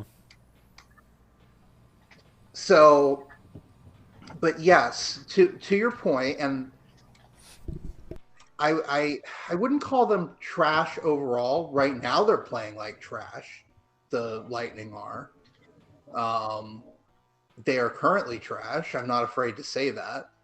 As much as relatively speaking, relative to past seasons, Yes. Correct. We're playing like total dookie right now. So, but to call them generally trash, I don't know if I could go that far to say that the team as a whole is a trash. We're playing like trash, but I wouldn't say the Lightning are trash yet. Damn it, Natalia just ran in front of my bullets and killed herself. No, she blew herself up. She was shooting one of the boxes and she blew herself up in one of the missions for me. That's why I use the save state. I use the save states a bunch because of that. Oh God. Anyway, so we'll see. I mean, if the Bolts can get back to the finals this season or in the next, certainly this season, there's an argument to be made that they are a modern dynasty. If an imperfect one, because again, it's generally accepted you need that third. I fully admit that. But again, Big Red Machine only won 2. Yeah, but have a nickname. Two things on that. Yeah, I think you're trying to use a different sports justification. You should never, I'm saying now, if you're calling that particular sport and that team a dynasty, you go by a litmus test of what that other franchises in your actual league would go with, right? So, because I think of what the Kings, Blackhawks, and Red Wings in hockey. I'll throw my stuff in here. In hockey, the dynasties that people recognize, and I don't even consider stuff pre-original six, because that's like pre-original six is like whatever. I count everything after expansion because that's when there were actual other teams, you know. The like that. The pre-original six era is ancient history to me. It's like the pre-Super Bowl era for me, or even pre-expansion for baseball too. Like, oh yeah, the Yankees won like 40 before 19 whatever, but justified. The Yankees won the most since expansion, so that makes sense. The same thing with the Habs. The Habs have a dynasty because they had some. They won like three or four in a row in the late 70s. And then that was followed by the Islanders dynasty, which was 4 in a row, followed by the Oilers dynasty, which was like 5 in like 7 years. And then since then, you had the Penguins that went back to back. You had the Red Wings, who kind of did like the San Antonio Spurs thing, where they won a bunch within like a span of like a decade and a half. So that's kind of like that. But then you had the Blackhawks, which was the last dynasty, but even then that was like over the course, not back to back like what people consider most dynasties, but in the salary cap era and stuff like that, fine, winning that much within a 5-6 year span is good enough for me. Same thing with like in baseball, with the San Francisco Giants. Those are for me the recognized dynasties in the NHL. And Leafs fans, no. So nothing since 1967, which was the last time you actually won the cup. So, get good, win something for once, but you're probably gonna lose to the Lightning in the first round, and I'm gonna laugh about that. Anyways, go ahead, Andrew. Or no, Charles, you want to make a point? One thing I want to, just one thing. Sometimes you could win titles and not be Francisco. What would it take for you to say that? Wait. Let Charles finish his thing, and then you can ask me. Yeah. Sometimes, and it's not going to be a 50-minute thing that I'm going to say. It's 2 sentences. Sometimes you could win the title but not be the best team, because it could be argued if you want to compare franchises. The Bills were the best team in that back-to-back appearances at least 2 out of the 4 times, but they just got screwed over. Lightning themselves, you still could have that crux of being the best team in the NHL.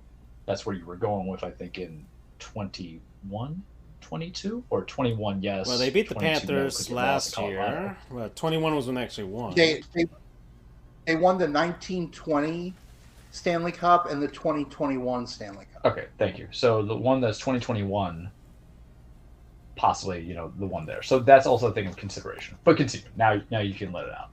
All right, Andrew, what were you going to ask me? So Francisco, what would it take for you to consider this core of the Lightning to be a dynasty? This core of the Lightning, which let's say start year. The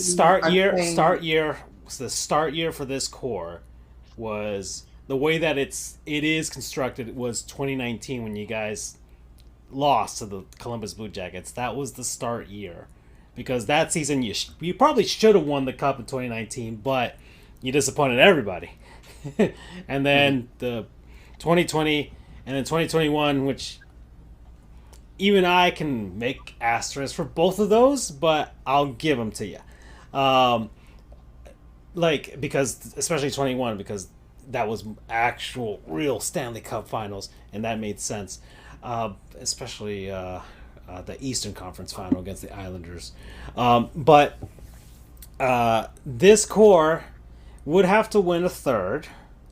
They'd have to do it within you lost last year. Okay, the Avs finally got theirs. They were building up to that one. So then I've been predicting the Avs to actually do something for all that time. You'd have to win one more, either this season or next season. Because I think that's realistically the window that you guys have. Because it's going to be harder from here on out.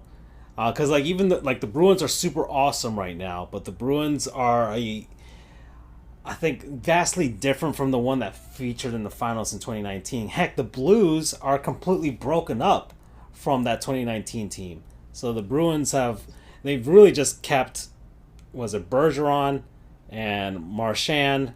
I think McAvoy was on that team too, and Pasternak. But Tuukka Rasmussen's even on the team no more. Like that's it's there. Usually when the goalies change, that's like when something's huge. So you'd have to win one more. It's like the Penguins. The Penguins, prior to that, they won 2 in a row, back to back, but they couldn't get that third, right? They couldn't get that third. They didn't even make the finals 3 years in a row. They just made it twice in a row, and that was it. So they couldn't get that third. So that's they need the third one. Like the Blackhawks pulled it off, in a sense. 2010, then 2013, even though it was a shortened season. And then 2015, they got within there as well. Really, the only thing that was the Los Angeles Kings that brought kind of surprised everybody for 2 seasons. Really, so that you need a third within the next 2 seasons, this season or next season.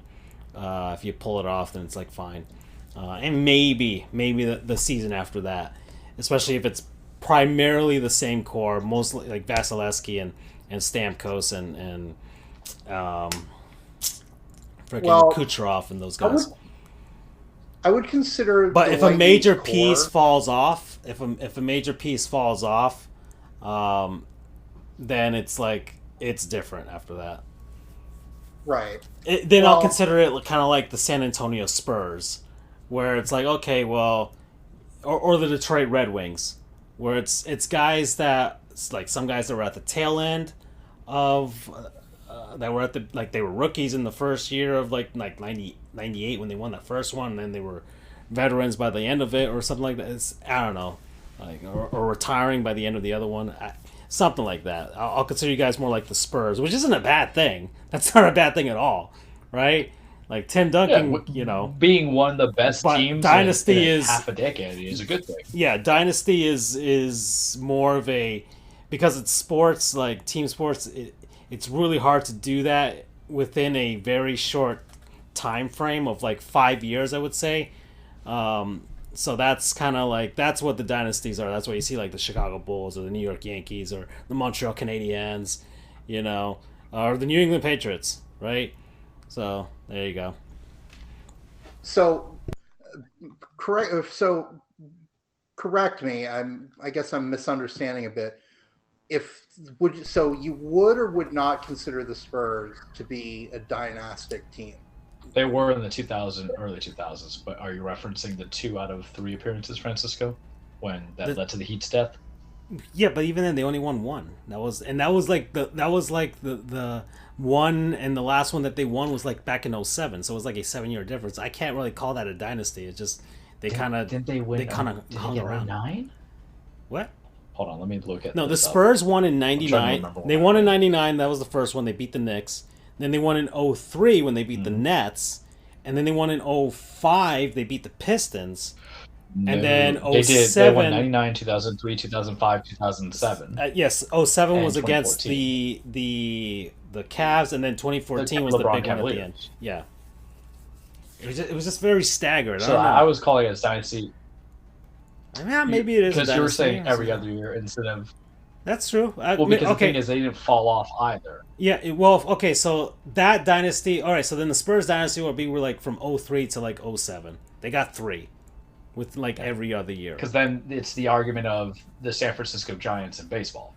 Yeah. So so the Spurs did have a dynasty, but the 2014 team wasn't part of that.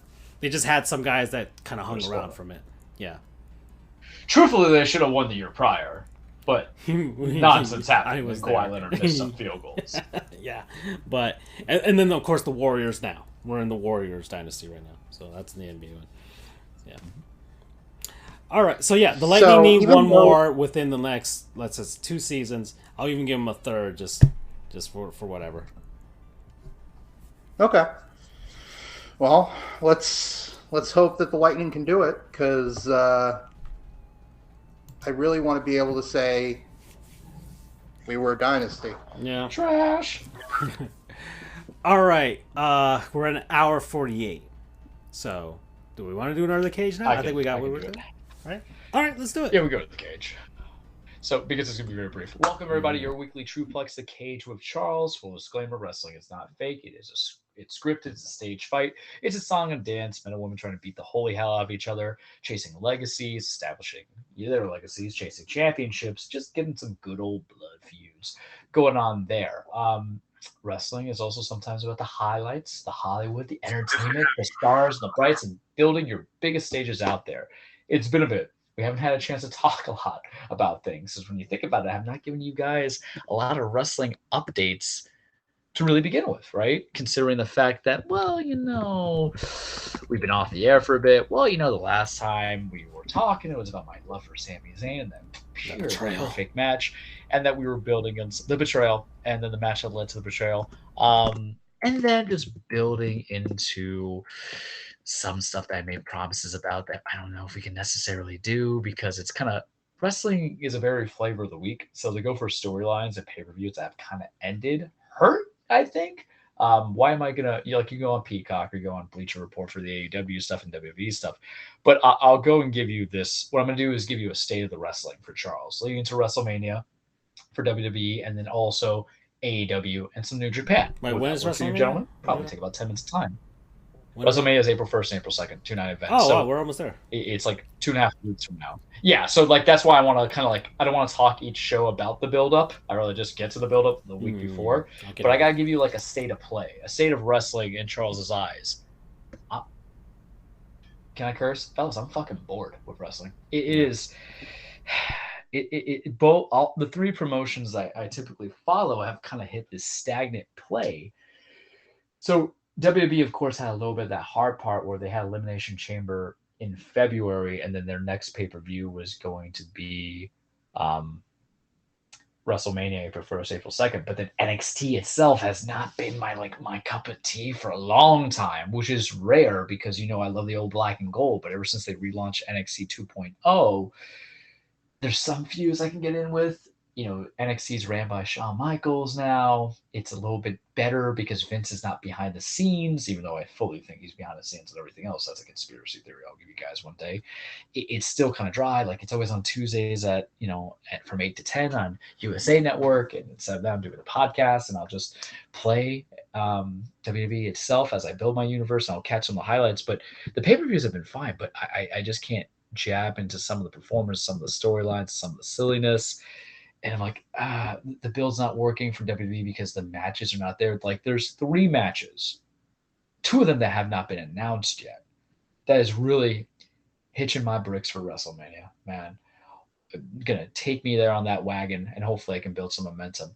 obviously anything related to the bloodline and the Usos, and even to a degree Roman and Cody, because I haven't been really sold on the Roman Cody stuff. I'm not feeling it. I'm not jiving it. I think it's because you know how it ends, that kind of sensation. It's The Godfather. You know about the baptism scene, and you know about Carlo getting pinched. It's freaking, it's The Sixth Sense. You know that Bruce is dead and he's the ghost, right? I'm just hoping I have that effect where even though I know the ending, which is Roman losing to Cody, I can enjoy it. So really it's going to be about the matches themselves, and what everybody needs to understand.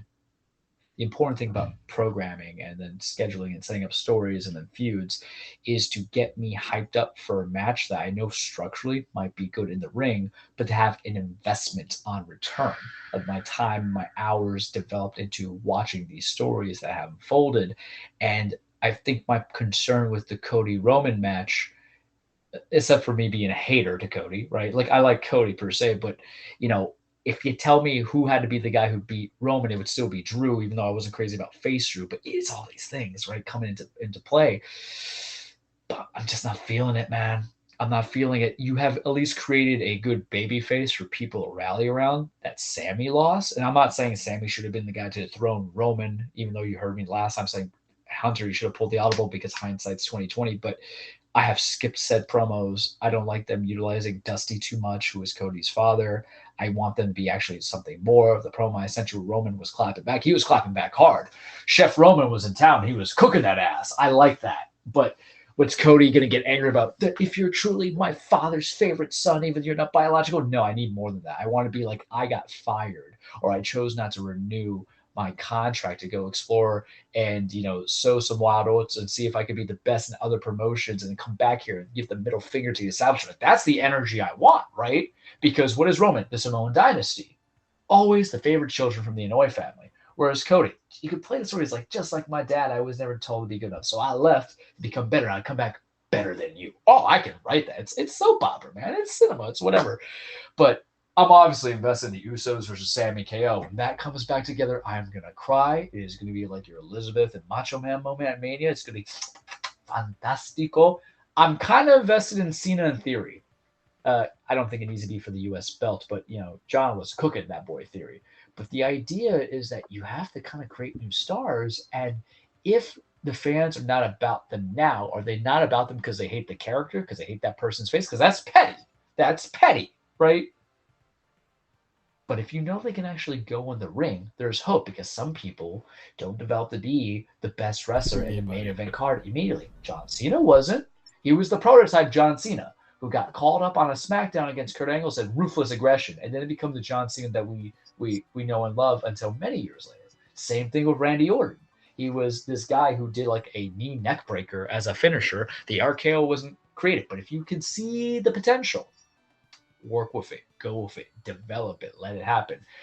I'm kind of getting invested on Edge and Finn again, because they announced on Raw this could be a Hell in a Cell match, and it's finally capping off a feud that's almost been going on for a year.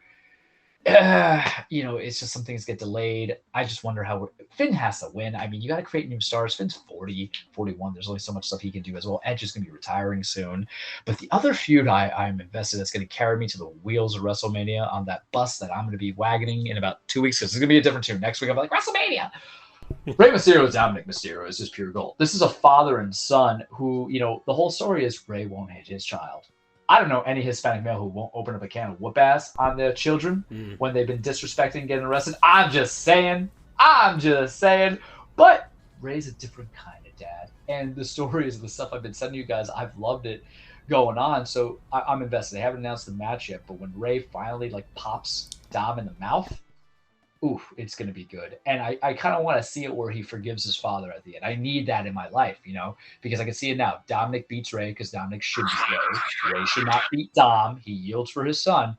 Judgment Day, which is the faction of Finn Balor, Rhea Ripley, Damian Priest, come out to try to beat down Ray some more. And then Dominic says, nah, this is wrong. Oh, it's good, man. You know, it's the Anakin Skywalker of things. You know, Padawan, never a Jedi Master, only on the council, but not Master name, right? Am I right here? We're getting a little nerdy here. And then, you know, turns to the dark side, but finds that redemption and throws Palpatine all the way down the wall. But turns out Palpatine's still around and it doesn't matter. I hate you, Disney, so much. Sorry, Andrew, but I'm bringing that Always back. need one. I'm bringing that back. Always need one. Yeah, that's my petty. That might be something we bring in for the annoyance pool. I'm not invested in the women's title matches, even though the talent is everywhere between Bianca and Asuka, and then Charlotte and Rhea. I am entertained thoroughly by Otis, who is Otis, in that Maximum Male Models faction that I sent you guys with his big old Bentley with his shades and the spiked gel hair. I love it. I love every bit of it. AEW stay of the game. Revolution was very good, from what I heard. I have to watch some clips on the YouTube.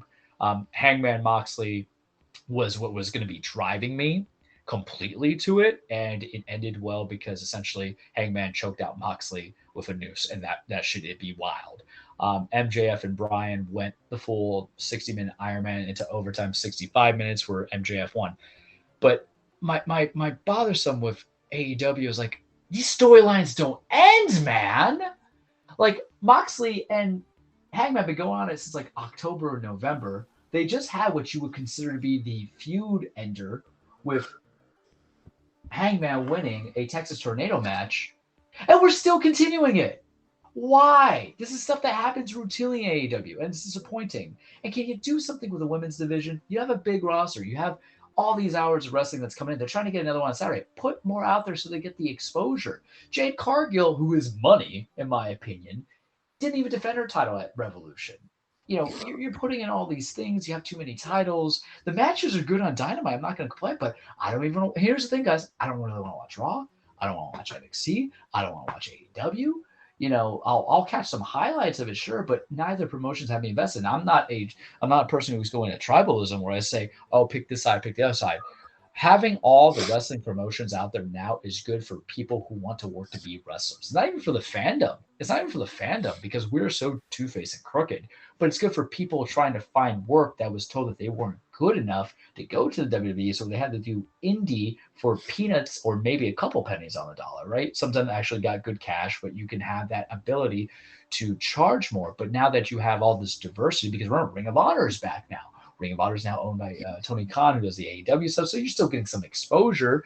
It just is not there yet for me to watch. They don't have a television deal.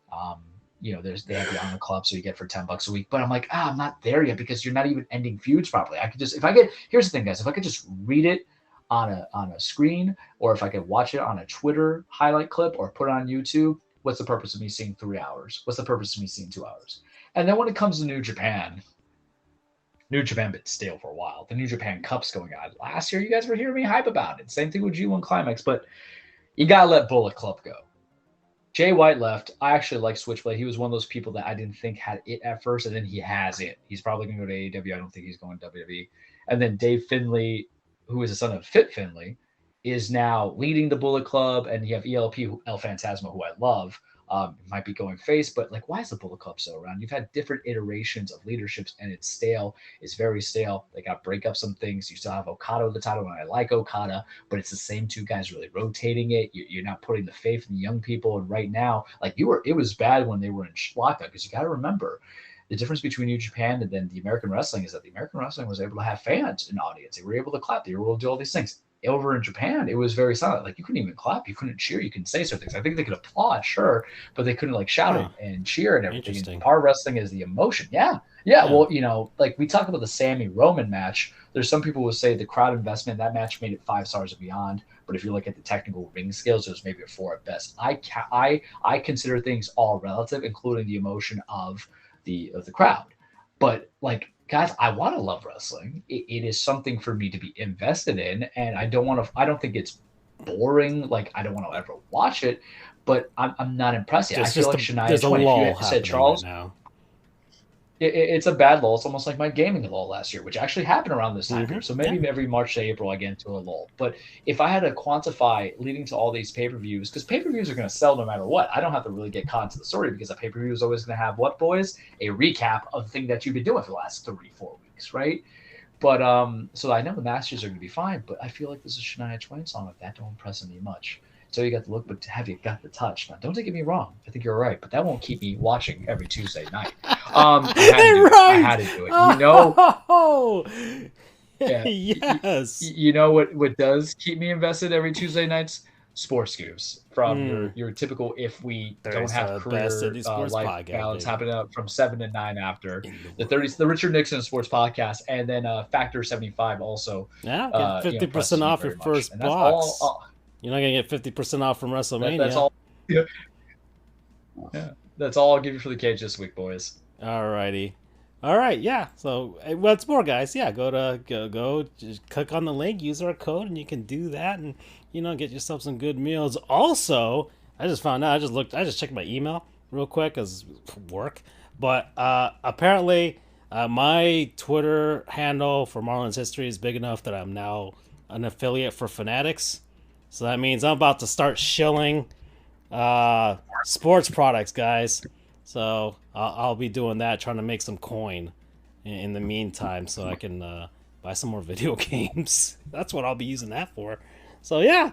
So look for more of that from me, and go on our Twitter page at sports_goofs, and you can because somebody else took sports goofs way before us, and they didn't even use anything with it. It's just a disappointment. But and you can get some money off of your first purchase from Factor 75. And that's it. That's it for episode 164. It's actually the shortest one we've done this season. We got 2 hours and 2 minutes. So thank you all, and see ya. See you next week, hopefully. Unless it's bi-weekly, the way things are going. But yeah, bye. Peace. Take care.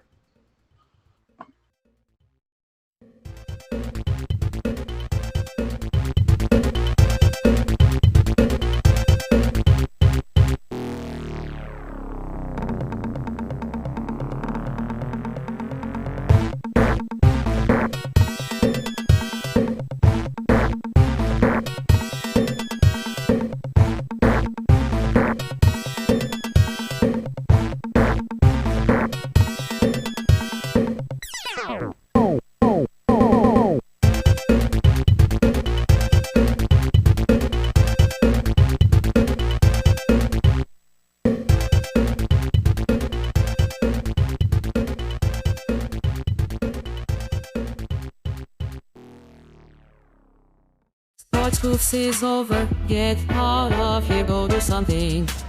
Or at least a week, then Charles and Drew and Francisco, you crave and seek Taco Bell time.